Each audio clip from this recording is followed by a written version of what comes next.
New on Curiosity Stream. How do you connect a 16th century potato to limitless energy production? Could Napoleon's toothpick have a direct link to a machine that predicts the future? And how can a 1700s conch shell chart a course to humans connecting their brains to the internet? James Burke's visionary series Connections returns for a new generation.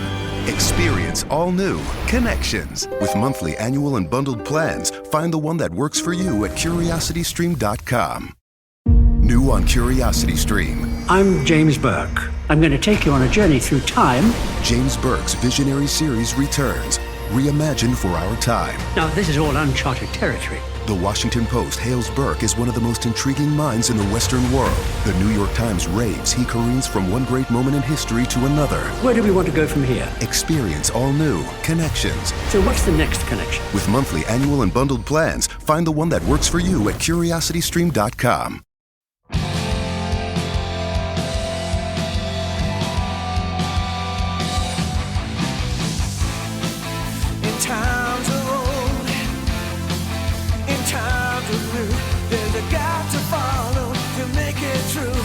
The pop culture field,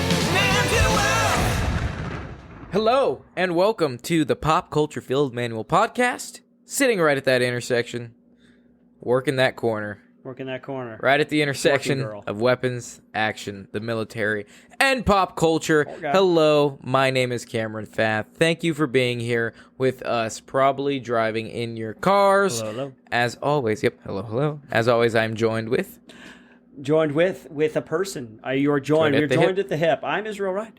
I'm a Green Beret.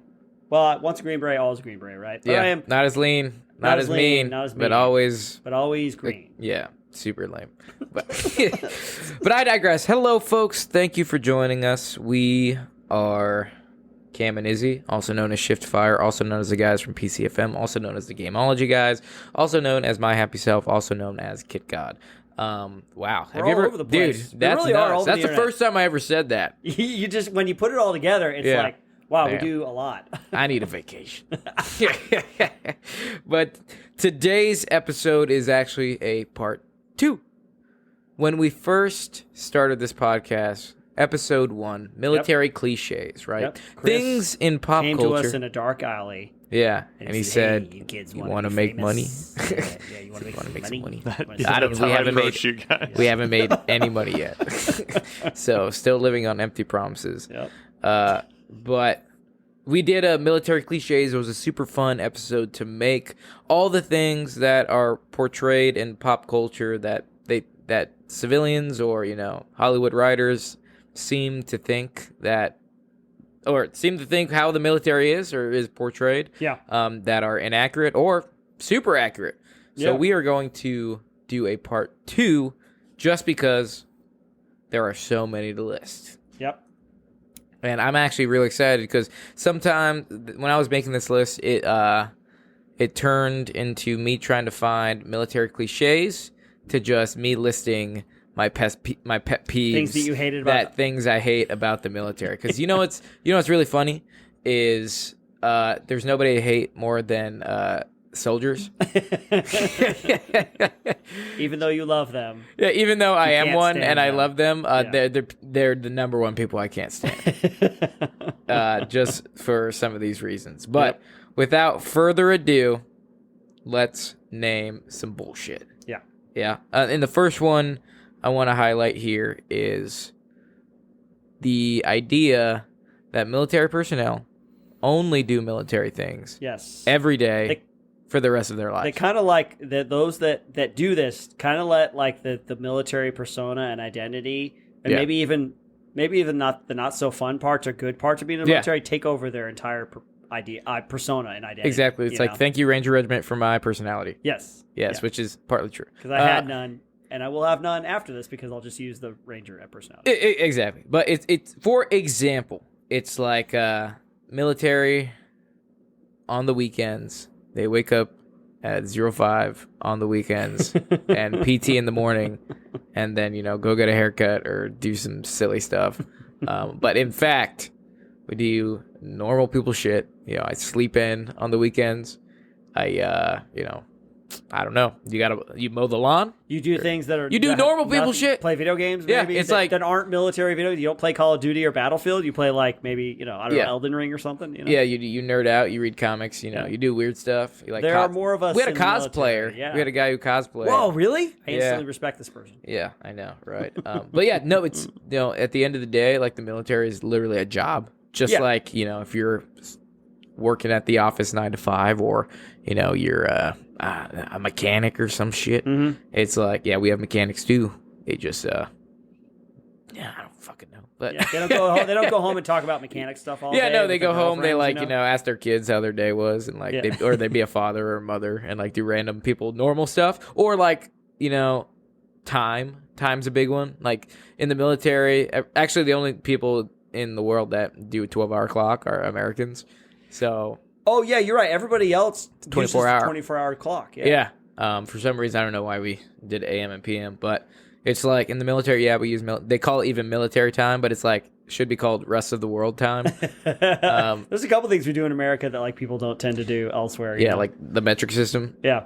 Yeah. And awesome pizza. Yeah, when I'm in the job, when I'm doing the job, it's like, we gotta wake up 06, be out the door 1400. We got this at 1400. We got that first formation 0630. But when it's like a weekend, I'm like, what is it, like 4 p.m. right now? I don't know. It's like we don't use military terms and terminologies to describe things. Like we just do normal people stuff. Yeah. Now, what about Cameron? Let me ask you in relation to this question. Sure, Israel. What are? Thank you for using my name. I really feel like you respect me more now. Yeah. What about the things that you should or could take with you?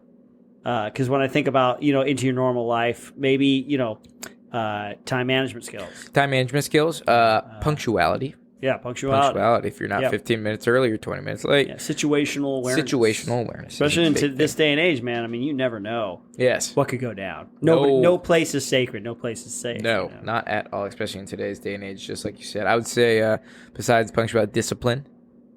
Being able to self-discipline, being a self-starter, right? Yes, being a self-starter, not just don't walk. You got to walk the walk. You can't just talk the talk. Yeah, type of things. And I think you do that a lot in the military because it's like, we don't just say we PT every day. We go and we PT every day. Right. That's literally what our job is.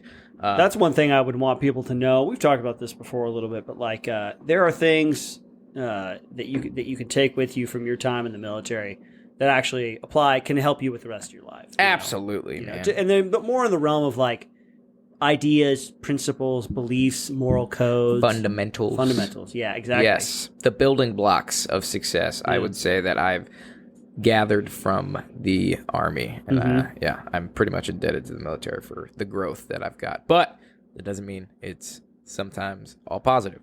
But yeah, man, military people everyone thinks they're military 24/7. It's just a job. Yeah. It's like we, take off the uniform too. Okay, but next one here on my list is for some reason, the belief that military equipment or something that states, quote unquote, mil spec is a awesome piece of gear. Just using the term mil spec. Yeah. It's like something that's military spec, military something specification. Yeah, and it's like, dude, that doesn't mean shit. It's really just a marketing term now. It's a marketing term because they're like, oh my god, if the Army uses it, it must be top of the line. And let me tell you something. Equipment always goes to the lowest bidder, especially when it comes to government stuff, man. Yeah, built by the lowest bidder, man. Exactly. I mean, we were fortunate enough, and I say we, and I most mean me, because you were still in at a time where it was still grit. I was in right before. Well, it's still great. The grit. Grit. Yeah, I'd say grit. It was. Yeah, I got out. I was in right before there was this warp speed. Advance in technology and tactics and things like that. So, it's just interesting the times. Oh, yeah, absolutely. And it's like, even with the newer technologies, I can see myself, they're like, this is the new hotness. And I was like, oh, yeah, I have that in the civilian world, and it's way better. Mm-hmm. It's like rucksacks, for example. You get issued a military rucksack, and it's just people think because the Army issues it, it's the best thing. But it's like, okay, well, I have a mystery ranch that is 10 times better than this Molly ruck. Yep. But I think that's funny, especially going have you ever seen if you go on like eBay and you type in like tactical gear, like in order to sell things, people will like label used gear as like they'll say like Ranger pouch, or they'll say like used in Afghanistan. Like tactical spoon or tactical cloth or like tactical mil spec sweatband. tactical duct tape used by Army Rangers. SEALs, DevGru tags, like fucking nuts. But yeah, just because it was in the military doesn't mean it's a good piece of equipment. Yeah, interesting. And so let me ask you this in relation to this question. You know, like, what are some of do there exist general principles and practices in evaluating how good any piece of equipment might be? Like, are there baseline things that you should be looking for, like material makeup or some sort of like standard like specification when it comes to like tensile strength or some sort of national standard when it comes to like maybe shatterproof, or when it comes to body armor? Are within each category, are there standards that you should be looking for? I think it really depends on what you find yourself doing. Okay. Because like, I don't know, man. People have been fighting for a long time. And like, you look at like these third world countries that have been fighting, first world countries in like sandals and and flip flops and like, t-shirts and just some canvas that they stitched together to hold some pouches, and they've like, came out on top sometimes. Mm-hmm. So tactical gear, in my opinion, like it adds value, but it necessarily doesn't create lethality in a way. I think it all comes down to like training and application. So these are just things that enhance your capabilities, but they don't establish them. You should have the baseline abilities come from it's like I would rather the person, Yeah, I mean, like me personally, if I had $1,000, I would rather, buy a $100 plate carrier and then $900 worth of training than, be one of these guys on like Instagram that you see that have like all the Gucci gear, but can't shoot or like move for shit. Yeah. So I think gear is subjective. It all depends on what you're doing, what you're going to find yourself in. It's just an enhancing tool. It's not necessarily a baseline. Gotcha. But yeah, if something like we bag on like really cheap gear sometimes a lot. Yeah. Like Condor. Like I feel so bad for Condor because like some of their some of their pieces of equipment, I look at them and I'm like, yeah, that's exactly what I need. Mm-hmm. But then I'm like, but it's Condor. Yeah, so... Do you think you get a little stuck up, like when we talk about Gucci, but then maybe the other way, we kind of give, low-end gear a bad name when there could be some quality products there, Yeah, I know. I mean, I'm trying to get away from that. But I'm a snob when it comes to like I'm so picky. I'm one of those dudes that's like, if it's expensive, it must last a long time. And now, and not that that's true every single time. It's not. But there is a certain, like, on average, the totality of instances where you choose the higher end gear. Yeah. Most of the time, it is that way. Yeah. Would you say? When it comes to gear. I would. Just because usually it's like, I won't look at standard issue stuff, but I will look at soft issue stuff. Because, like, there's a reason why they're put on the books. Yeah. And there's like actual people that go out and like it's an entire job in regiment is to like go find gear for regiment. Yeah. And like, which I did not know about. I think you told me about that. I had a platoon sergeant that like got us our, APCs or AVSs, the Cry AVS. He like got them in, and they're great plate carriers. But yeah, I lost my train of thought. But yeah. No, we're just talking about like mil spec stuff, Yeah, I don't know. It's like watching movies that like there's like a contractor, but he's like wearing like an airsoft vest that they like. I feel bad for like the costume department. It's like those vests with like the pistol holster like on the breast pocket, right? And like the zip front one has got the buckle attached to it. Yep. I'm like that. Nobody uses that. Yep. But they're like, oh my god, it's got pouches on it. Like it says mil spec on it. Yeah. There's like a creative decision, or there's an aesthetic that they're looking for, a look that they want in that movie, which overrides any kind of maybe tactical kind of consideration. Yeah, but even like, if you saw someone wearing that type of, it's like the vest you can get from the airsoft store for like $35. It's got like zipper, some pouches, and like. You know what I'm talking about? It's got like the holster right here. Oh yeah, you see it in like NCIS, and you see it. Does it look like a fisherman's? It looks like a fisherman's thing, and I see it in pop culture all the time. And it's like, if you're trying to make like an antagonist or, someone that looks like they know what they're doing and they're extremely deadly, that person would never be caught dead in that fucking thing. When are we going to go back to the 1980s action villain guys like in Commando where, the guy's got the chainmail the chainmail A shirt, and the chainmail gloves and stuff like that? Dude, it's... why don't we need to... The symbology needs to override any tactical choice. I think we're going there, because have you seen fashion nowadays?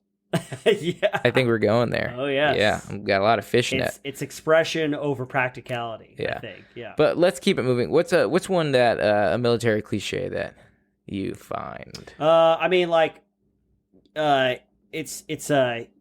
Well, the one thing that I'm going to actually jump down a little bit when it comes to this is something that I've encountered. People look at, like, they say they hear special forces or whatever, and they assume that you have like a wide breadth of knowledge on like weaponry and stuff like that, and even like tactics. Now, I'm a little it's a little different for me because I've been out of the military for a long time. So obviously tactics and weapons would have changed, but like, I'm playing games, playing Call of Duty or playing Tarkov, Escape from Tarkov. They're like, hey, have you ever fired this weapon? What about this weapon? What do you know about this? I'm like, dude, I know about the M4, man. Yeah. I know about, I think it was the SOP Mod 1 or whatever. All my attachments and stuff. Like, I know about that. And being a Bravo, an 18 Bravo, which is a weapons sergeant, then you would, there'd be a little more responsibility of having a breadth of knowledge of all different weapon types. If I had known then what I know now in the terms of the kind of career that I'm getting into in relation to my military career, I totally went 18 Bravo. Because I'm like, oh, that's the sexy stuff that people want to know about. They want to know about, have you fired this weapon? What does this weapon sound like? How does this weapon feel? And it's like, dude, the 9mm Beretta and the M4. That was it, man. Yeah, that's my bread and butter, Yeah. And then, the 50 cal on top of a Humvee. And there's even the reverse side of that, where it's like, okay, well, and then there's people that think just because you're in the Army, you're like a cold-blooded fucking killer. Oh, yeah. Like, you are like a hitman. You know? What'd you do? 92 Golf. Oh, yeah? Oh, man. Oh, that sounds hardcore, man. Yeah, and 92 Golf is pretty sure a culinary specialist. Yeah, Army food specialist. And they like... they just assume you're like an expert marksman. You are like trained in hand-to-hand combat. Yeah. Yeah. But dude, I've seen the biggest wimps in the military before. Yeah, man. It's a lot of people, the military attracts a wide variety of backgrounds. Yeah. And yeah, it does. And some units, like, it may be on the books that their physical standards are a certain way, but in practice, they are not that way at all. You know what I mean? No. Like, people slip through the cracks all the time. Yeah, and I think you and I mean, especially because you and I went right off the streets and went into elite units or trained for elite units.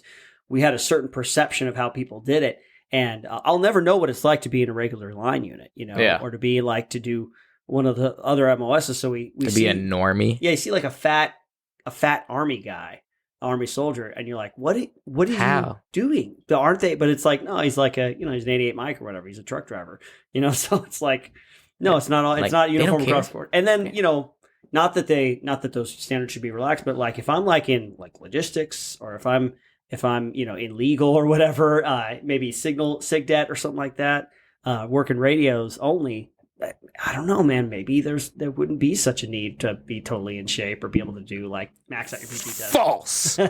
False on all accounts, sir. No, I mean, I'm saying that it should be. The standards should be there. Yeah, but absolutely. When you get into that unit, they just feel like the reality is a little bit different. Yeah, it's like congratulations for getting 60% on. Yeah, it's like congratulations for meeting the standard, instead of being like, hey, we're gonna surpass it and make it our bitch. It's just like, good job that you were able to skirt on by. That military. Here's some dumpster kick. Not uniform throughout all the military. Yeah, no, not whatsoever.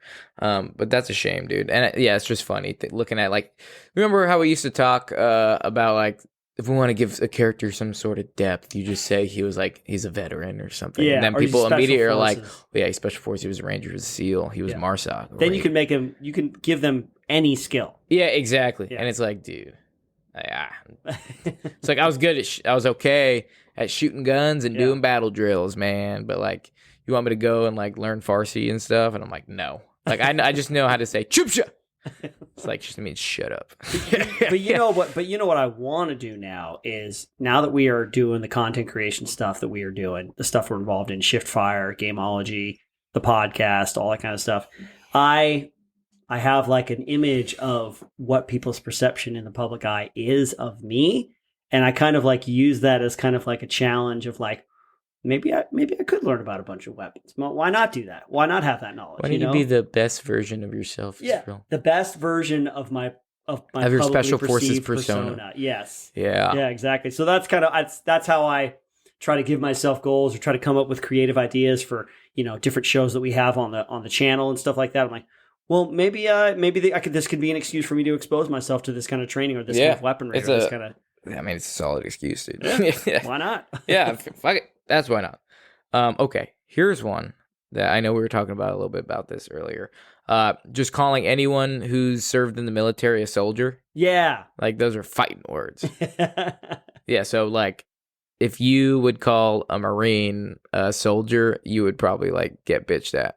Yeah. Because they're like, I'm not a soldier, I'm a fucking Marine. How dare you? Once a Marine, they're true believers, man. True believers. They're the sworn, the blood sworn. Yeah, nuts. So, like, for those of you that don't know, each branch has their own title. So, like, the Army, those are soldiers. Mm-hmm. And then Navy would have sailors, which Coast Guard as well, right? They call them sailors in the Coast Guard? Coast Guard. I don't know what they call them besides gay. They call them seamen?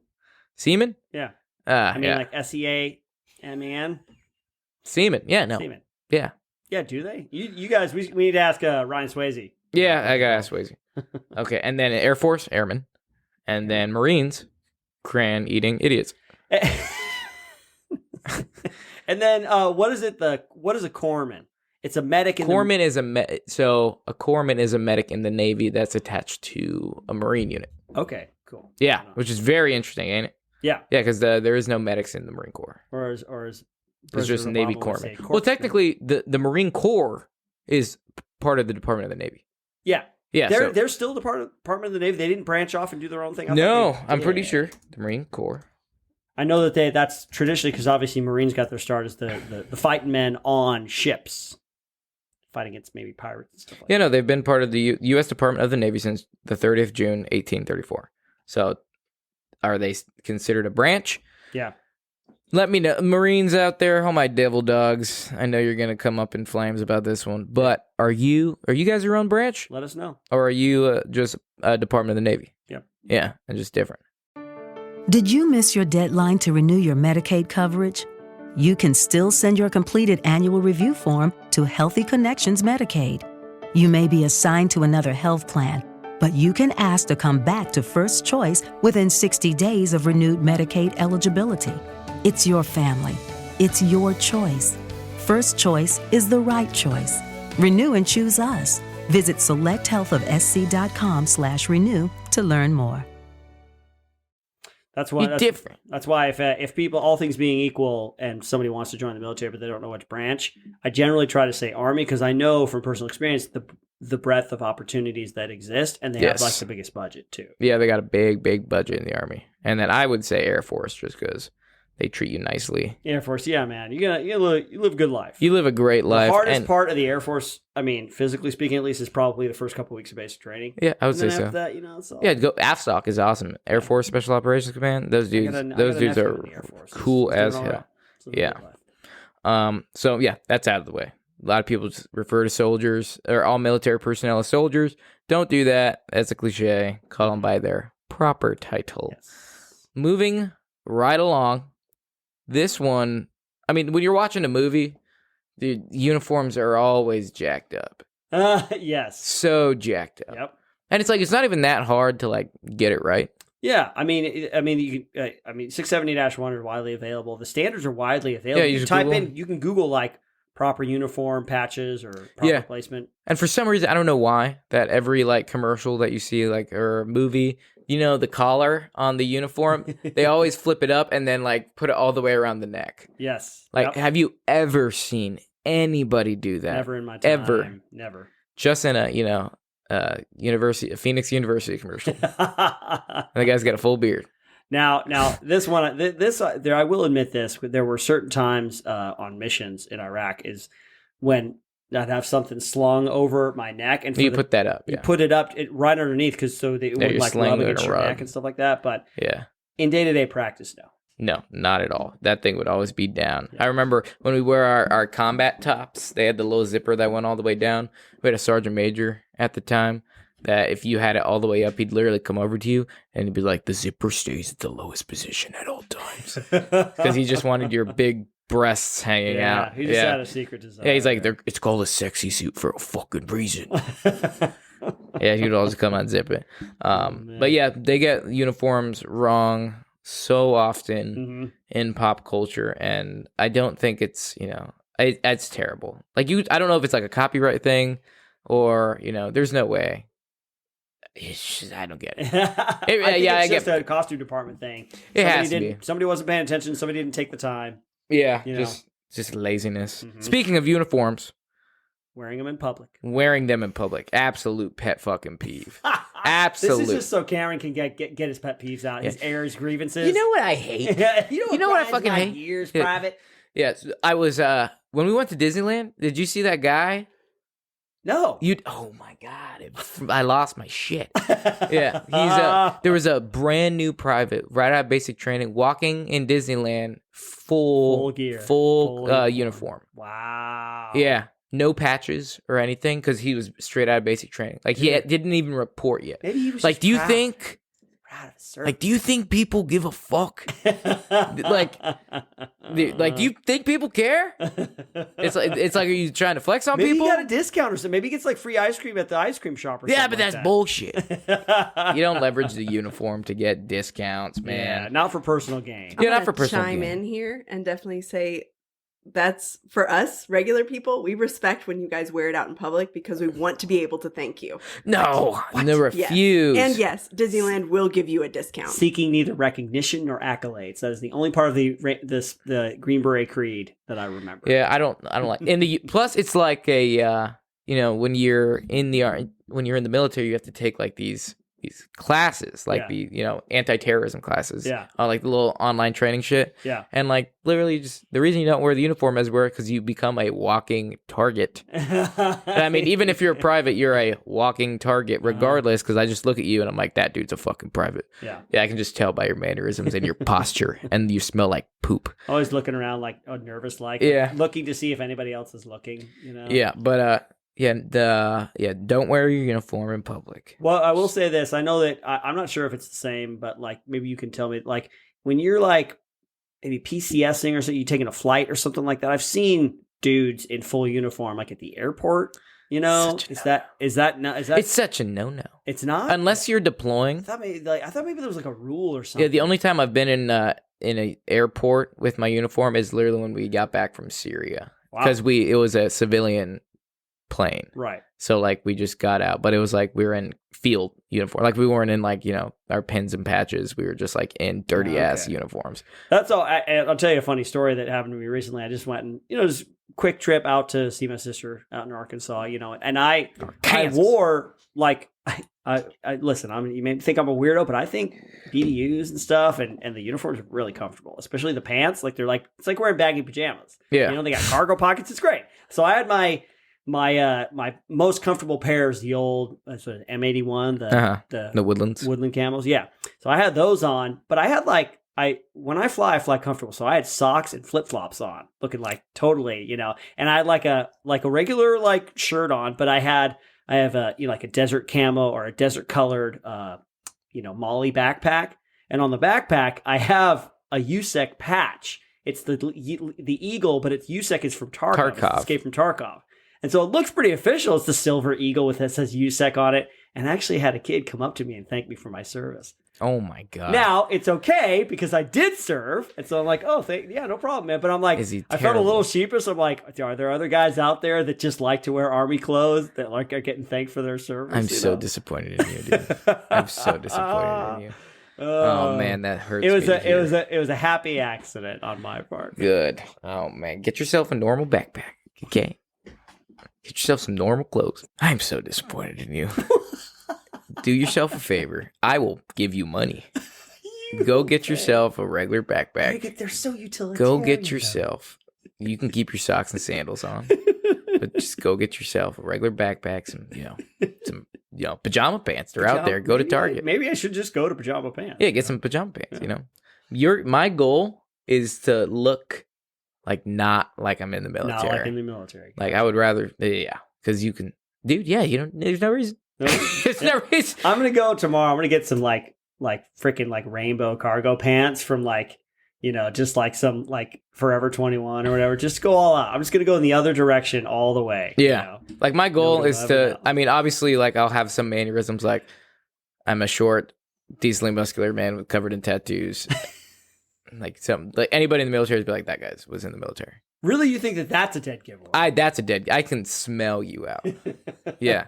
I went to a party one time, and a guy was wearing weathered black chucks and had decently long hair. And I said, "What special operations unit are you from?" And he said, "I'm a MARSOC guy. How'd you fucking know?" I said, "I can fucking smell you." Yeah. No. Oh, don't wear uniforms in public. No one cares. Nobody cares. To me, it's like a walking thank me for my service. I get you, man. I get you. And also in this day and age, you were saying like it makes you a target. Yeah, absolutely. You're a walking target. A little bit of OPSEC, kind of. No, huge thing. Because people come up to you and they ask you what you're doing, and like you're just put in an awkward position. Or there's people out there that like don't like military people, and now you're just literally have a target on your back. Yeah. Yeah, I just keep it in your D-bag. We'll fight the culture war in other ways. Yeah, let's do it. But okay, man. All right, PTSD. Yes. I feel like we've talked about this a little bit before, but it bears repeating. Now, obviously, qualifier. PTSD is a real thing. Yeah, absolutely. It's a very serious issue for a lot of dudes out there, a lot of service people. Yeah. But I feel like it varies in levels. But the public perception that like anybody who's been in the military automatically is a fucking psychopath that like hears the sounds of helicopters and we're napalm. Tobey Maguire in Brothers, and we're smashing things and throwing throwing. No, man. Like PTSD comes in such different levels, and it could just be like mild anxiety to just like situational awareness. That's true. It is like it's a spectrum, if you will. Yeah. Of experiences and stuff like that. It can manifest in different ways. Yeah. Like I hate the portrayal that like, just like you said, if you're in the military, if you deployed, you have PTSD and you're a fucking psychopath. Yeah. Yeah. It's like, oh, combat veteran lives here on 4th of July. Please mind your fireworks. Like, if you do that, you probably wear a uniform in public too. Most likely, I'll put money on it. I hope that nobody listening, is and you really deployed to Kuwait. And especially if yeah. I don't know, man. Like it's hard to like. I'm not a psychologist, but it's hard to know like where the line is. But it's like because we got people claiming PTSD for like dude posted a YouTube video that made you feel uncomfortable. PTSD. I got emotional damage. Emotional damage. Yeah, it's I don't know, man, but I definitely know for a fact that they milk the fuck out of it. And let me say, I'd like to say this. Hey, let's get serious for a second. Just punch in on my face right there.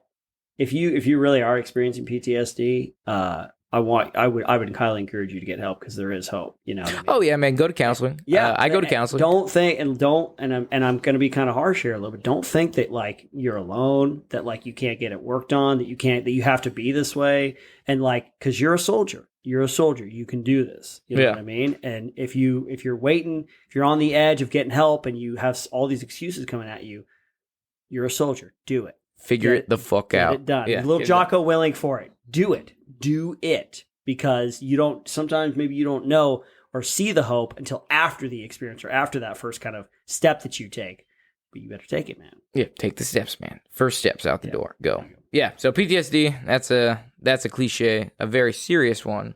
Yeah. Because it's weird because like even like the VA does commercials, where they like crazy fucking nutso out of really? box. Yeah, like the VA had this one commercial that was kind of rubbing me the wrong way, and it was like, lock up your guns and you could prevent suicide if you just properly store your firearms. And I was like, why are you like the guns aren't the problem here. Like maybe you should, instead of being like extend help to helping you, like we'll help you with your PTSD instead of being like, just hide your guns and live with your PTSD.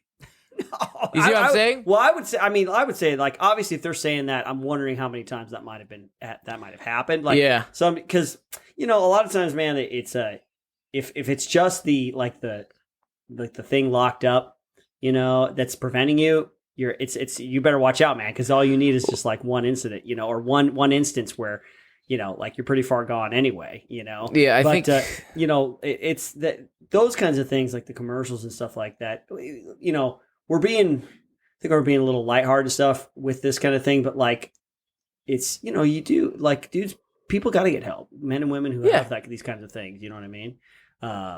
It's just, I don't know. I feel like I'm not really sure, maybe it bears some more investigating because, you watch like Winter Soldier where he's at the, at the place and they're talking about their experiences. I'm sure, unless they're complete rubes, I'm sure they must have asked some veterans somewhere about like, hey, what would be something accurate to say, in a group that you might have experienced or something like that.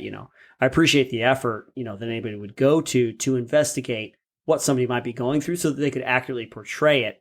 It's just sometimes some movies, I feel like they slap the label PTSD on it so that it's like saying a Green Beret. So they can have any excuse to make this person as broken and mentally weirded out as possible, So, hey, if you guys, I'd love to hear anybody else, any veterans or anything like that. I know we got some veterans in the audience. Let us know. Are we being like, are we totally off base with what we're saying? Or is it like pretty like half and half? Or is it like, oh no, you guys are totally accurate and stuff. I'd love to hear from you guys. Let us know. We're adults. You can be straight with us. Yeah. Moving on. Next one. Yeah, let's do it. Okay. This one is a big one, I think so. When you like see dudes shooting guns and shit or like getting in firefights, they have zero ear protection on. Oh, yeah. You never see that. I mean, I don't know. Even like... Well, I'm thinking like any movie that they fire a gun at. Even like Sicario or something. No ear like, pro. They're kitted out. Maybe they have... I don't know. Maybe they have like an earpiece. Like they have an earpiece in, but that's just one. And it doesn't block sound. Like that, And like, I was thinking about like John Wick the other day. And he's literally like pistol in his face, like literally shooting fucking like cyclic. Wick, I would be like... Ah! John Wick has no hearing. No hearing at all. When he's that's why he's silent. Yeah, exactly. That's why he never talks, because he can't hear anybody talking to him, so he just doesn't respond. Yeah, but that happens in a lot of movies. Like they just start firing. Like Heat, the big break contact scene, and they're just ripping on fully automatic, no ear pro. And they did a great job with the sound design because those sound like massive guns. Yeah, and they are. And dude, that would rock your shit. Permanent hearing damage. Yeah, permanent. Even just once. Yeah. That's what Clay from Physical Movie Gun damage. Guy. Physical damage. Hearing auditory damage. But Clay from Movie Gun Guy, he even says, he's like, it only takes one time to be possible to screw your hearing. Damage, One movie that kind of gets it right is 13 Hours. When the guy on the 240 on the roof, he takes up some linen and he like rolls it up and puts it in his ear. Yeah. Like, yeah, that's about right. Yeah. But like every other movie ever, they just get in a gunfight and they're just like, yeah. I guess it's just one of those things where it's such a minute detail. It's important, obviously, in real life. When it comes to the movies, I just don't think many directors, unless there's a point to it, like if it's important to the story, like somebody gets like some like explosion next to their head that prevents them from hearing, that causes something to happen in the story or whatever, I feel like it just doesn't matter. Like nobody cares in the Hollywood industry about about like little tiny things. Yeah, little like tiny that. things. Like, and man, I don't know. I don't know if I can blame them or not, but it's definitely something that is, I mean, it's almost a constant. Every movie, what have I ever seen, except for something like 13 Hours, like you described, when have I ever seen anybody care about hearing protection in a movie, Because we all know that, like it's all like John Wick. That's all CGI flashes, Yeah. They might be like, I don't know if they're like toy guns or whatever, but like, I mean, that shit. There's no way, especially like if you're on any type of big gun, like that would wreck your shit up. Yeah. Even at like an outdoor range, or someone shooting next to me and like I'm loading mags and they go off and I'm like, ow. Yeah. Well, I mean, my hearing's already going to shit too. So like a normal person's. It hurts. It hurts, and it's very distracting. Well, I think that we covered a lot of bases here. Yeah, let us know if we missed anything. If there's, especially one thing part of my homework for season 2 is to get out there and watch a lot more movies, things that are out there that are modern incarnations of military and weapons and tactics and stuff like that. Because I feel like a lot of experiences that I draw from are either my experiences, which are over a decade old at this point, and a lot of older movies and stuff. I got to get out there and watch more military. There's a lot of people pointed out, what is it? Is it SEALs or SEAL Team 6 or something like that? Some show. Oh, the show. Yeah, with David Boreanaz. SEAL Team. Yeah, SEAL Team. yeah, like people point that one out all the time. You're right. I gotta watch Wow. a couple episodes of that. Yeah. Yeah, would you guys watch it with us if we did it on Patreon? Yeah, you guys want to watch Yeah, do we like watch- a Patreon of SEAL Team where we watch episodes of SEAL Team? Yeah, It's just an hour of you guys bagging on seals. yeah.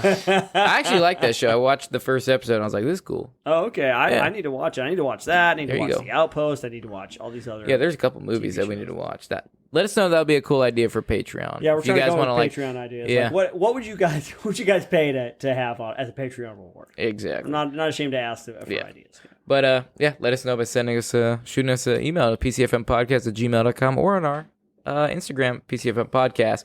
I think that wraps up the cliches for this one. Just like Yep. Izzy said, let us know your personal cliches. Yes. And if you wear uniforms in public, don't talk to me. I would like to introduce a small new segment. This one is going to be called Asked and Answered.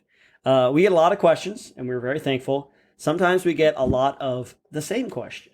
For example, have you guys ever worked with any foreign militaries, and what was that like? I think we get this about probably every other day Yes. on Instagram, on our On on YouTube, Twitter, you on know, YouTube, on everywhere. comment section, all that kind of stuff. Dude, I get it. You guys don't know, and obviously maybe you're coming in. This is your first episode. You want to know. It just comes to thought. If you have spent any amount of time with us, you know that we have answered this question over and over and over again. So, as of season 2, episode 4, we will no longer be answering the question, have you guys ever worked with any foreign militaries? It's done. It's done. You just got just do a little bit of the footwork, do a little bit of research. You'll know the answer to this question. Asked and answered. Case closed. I don't know. Case Fantastic. closed. I feel I want it to be really final or something. Yeah. Like that. Okay, well, I have a game for you. Oh, I love games. Yes. This And is this new. This game, is a switch. speaking of, cliches, so in the military, there's a lot of sayings. And I think we've played a game like this before, but I'm going to give you a very, a well-known military phrase or saying, and I just want you to finish my sentence. Oh, okay, cool. It's Yeah. kind of like what we did with So, the yeah. sniper guy. Yeah, exactly. With, yeah. Richard Minus, yeah. Yeah, man, it's exactly. So, are you ready, sir? I'm all about it. Okay, first one. Don't call me sir. I. Work for a living. Yes. All right. Don't call me sir. I work for a living. Yeah, and that one, Good old Officer Rag. good old officer rags, because officers don't do shit, and that I do real work because I'm NCOs enlisted. run the army. Yeah, NCOs run the army. Okay, good, got it. All right, and this one's. I think you can get all of these Oh, because okay. I'm very confident. Keep your head on a Swivel. yes. Slow is Smooth. Smooth is fast. very good, very good indeed. If ain't raining. You ain't training. Oh, fantastic, man! There's only a couple of these because I'm gonna kill myself if I keep looking at these sayings. I was like, I've heard these so many times, Yep. and I'm just like, okay, speed, lightning They're round. burned in you after a while. Yeah, they're burned in. Got your 6. yeah, easy, man, easy. And finally, let me break this down. Barney style. Yes, sir. Wow, that was easy, man. You know what? I didn't know that Barney thing. You've said it enough that I know it now. Really? I didn't hear Barney style a lot. Yeah, break this down, Barney style Yeah. for like children. I think that was a question you answered, actually. Was it? Or something. It was you were answering somebody like, let me break it down Barney style. Oh, yeah. Cool, okay, man. yeah, dude. Yeah, I'm the living embodiment Right. of the U.S. military. You're good at that's one of your special abilities is breaking things down Barney style for people. Taking a high concept and bringing it down to street level. I like doing that. It's because I'm not smart. So I'm like, how can I understand this in like the dumbest way possible? You're just talking to your people at that point. Yeah, exactly. Just preach to the choir. Yep. Yeah. Well, folks, that's all the time we have for this episode. Good job on that game. Yeah, you Thanks, killed it. man. Yeah, thank Yeah, you, that was Cameron. super easy, huh? That was fun. I like these. Man. That build up my yeah, ego. I figured after the Star Wars after onslaught. the Star Wars debacle, as we will say, the Star Wars debacle of 2022. you know? Yeah. What is it? The May the 4th be with Yeah. you onslaught or Yeah, the May the 4th massacre. May the 4th massacre. May the yes. 4th massacre Israel and his tribia. Rip. Yeah, Rip me. R.I.P. That's Well, in chat.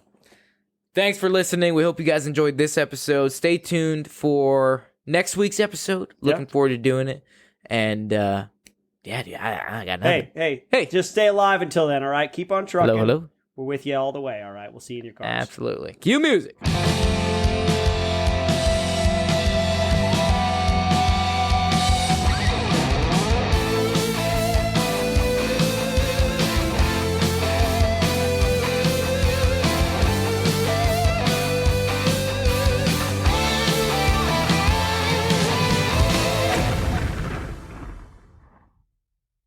If you or someone you know is having thoughts of suicide or experiencing a mental health or substance use crisis, 988 provides 24/7 compassionate support and connection to trained counselors. When you call, text, or chat 988, you'll be quickly connected to trained counselors who will listen to your concerns, provide support, and connect you to additional resources if needed. There is hope. The Lifeline works. You are not alone. For 24/7 support, just call, text, or chat 988. Hello, saver. Whether you're saving for that trip to the tropics or saving for an emergency, now is the time to take advantage of Wells Fargo's savings options. Wells Fargo offers savings accounts that can help you save towards your goals. So, what are you saving for? Visit a Wells Fargo branch or wellsfargo.com/save to open a savings account today. Wells Fargo Bank, N.A., member FDIC.